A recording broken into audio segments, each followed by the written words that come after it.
Agnès Ziahi, bonsoir. Bonsoir. Vous êtes chercheuse et spécialiste du monde iranien. Merci d'avoir accepté notre invitation. Vous analysez depuis longtemps, et notamment depuis Montréal, les mouvements sociaux, les luttes féminines et les formes de résistance culturelle face à la répression en Iran. Quel regard portez-vous sur ces frappes israéliennes en Iran? Quelles conséquences, d'après vous, elles ont, ces frappes, sur la population civile? Écoutez, il y a eu plusieurs étapes. Les Iraniens et surtout les personnes qui habitent la capitale à Téhéran, je pense comme le peuple israélien s'est réveillé sous le choc. Donc dans un premier temps, c'était vraiment l'angoisse, la panique. Et tout de suite, quelques heures après les premières frappes israéliennes, ce qui est très difficile parfois à expliquer dans les médias et auprès du grand public, c'est ce sentiment très partagé des Iraniens qui étaient à la fois dans une forme d'euphorie, de joie, de voir des symboles très forts de la République islamique touchés en plein cœur, et en même temps évidemment la frayeur et la peur aussi en fait finalement d'une attaque. Donc un sentiment très partagé, mais c'est certain que la mobilisation iranienne contre le régime, il n'y a pas de doute. Vous savez, c'est une population qui vit maintenant 46 ans sous la dictature de la République islamique d'Iran. Aujourd'hui, et comme c'est le cas pour moi depuis plus d'une vingtaine d'années, ce régime n'a plus de légitimité politique et est considéré pour beaucoup d'Iraniens comme étant un régime totalement anachronique. Un régime anachronique, mais pour avoir lu certains de vos écrits et de vos recherches, vous dites aussi qu'il faut que le régime chute par la main des Iraniens eux-mêmes et non pas par une opération militaire au vu du changement qui est en train de s'opérer. Est-ce que vous maintenez cette idée qu'il faut absolument que le régime tombe uniquement de l'intérieur, on va dire?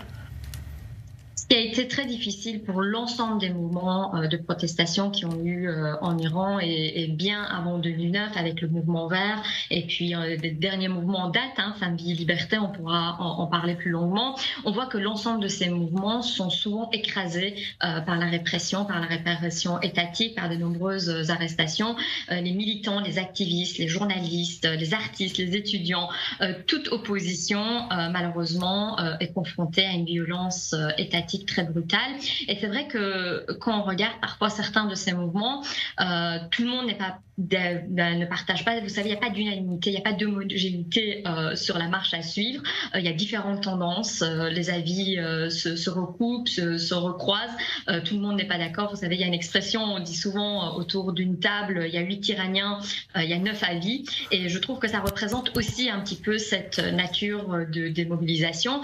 Alors dans cette mobilisation, vous avez une partie de la population iranienne qui va dire aussi que finalement on n'est pas une population qui veut appeler aux armes, on n'est pas du tout dans des mouvements où on veut appeler à la violence, mais c'est vrai que force est de constater que souvent ces mobilisations sont écrasées dans l'œuf et qu'il y a par moments des personnes dans ces mouvements, ces militants, ces activistes qui ont demandé un coup de main en disant mais que fait l'Occident, que font les pays démocratiques, est-ce que vous pouvez nous soutenir dans notre lutte? Mais évidemment avec ça vient aussi un autre argument en disant évidemment que le changement doit venir de l'intérieur, doit venir de l'Iran, mais c'est vrai qu'ils se confrontent très très vite finalement à l'ensemble des organes répressifs sous la République islamique d'Iran.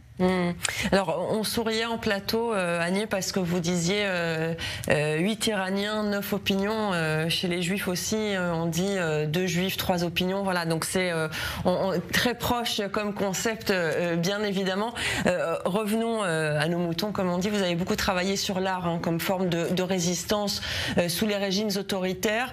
Comment cet art peut s'exprimer? Alors évidemment, maintenant c'est encore plus compliqué avec la guerre militaire, mais sous un régime comme celui des mollahs, comment il s'exprime cet art? Oui, écoutez, les Iraniens, c'est une culture de la poésie, de la littérature.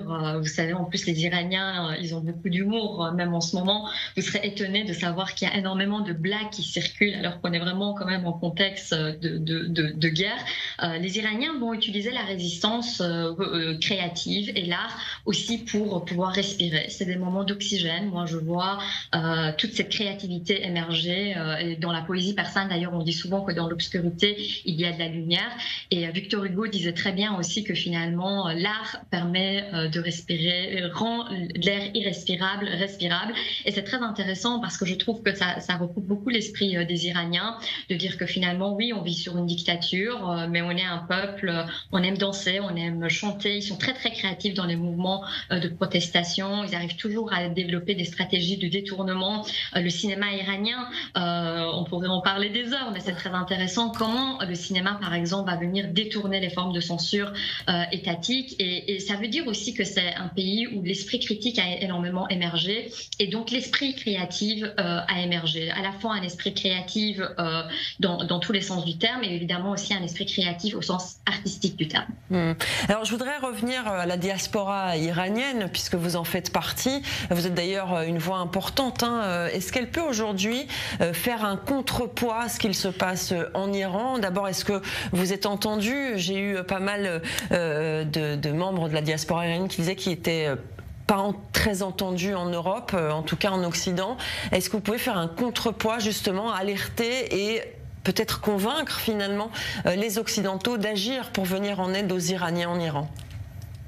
J'ai l'impression qu'il y a vraiment des disparités quand on est en Amérique du Nord et quand on est en Europe. J'ai l'impression quand même que la diaspora iranienne en Amérique du Nord pèse aussi beaucoup plus économiquement, il faut le dire, et aussi en termes de nombre. Avoir vécu 12 ans au Canada, il y a une diaspora qui est tout à fait organisée, qui arrive à se faire entendre auprès des députés, qui est entendue. Nous avons été reçus à l'Assemblée générale auprès de différents députés au niveau de la province du Québec, mais aussi au niveau fédéral. En Europe, je trouve que c'est beaucoup plus difficile parce qu'évidemment, ce que la diaspora iranienne reproche beaucoup à l'ensemble des dirigeants, c'est de dire finalement, il y a une manque d'audace, il y a un manque de courage, il y a un manque, si vous voulez, il y a une politique de deux poids, deux mesures. À la fois, vous signez des contrats économiques avec la République islamique d'Iran et en même temps, vous ne faites pas confiance, mais vous serrez quand même la main des dirigeants iraniens. Et on le voit même encore actuellement, il y a énormément de mouvements là, ça commence à arriver parce qu'évidemment, il commence à avoir des rencontres avec les hauts dirigeants iraniens et les Européens. Il y a eu le G7, il y a maintenant cette rencontre à Genève.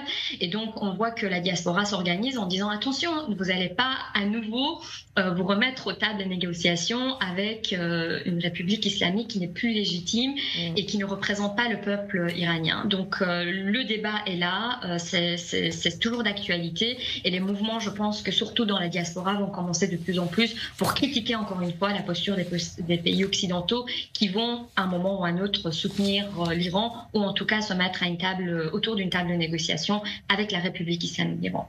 Merci en tout cas Agnès Jaï. Nous on vous a entendu et on espère évidemment que les choses avancent pour les Iraniens en Iran. Merci beaucoup. Vous voulez rajouter peut-être quelque chose? Je voulais rajouter un petit mot par rapport à ce que vous avez dit. Je trouve que le peuple israélien et le peuple iranien ont énormément à partager. Nous avons énormément en commun. Nous avons des ennemis communs qui est l'obscurantisme religieux et l'islamisme dans la région.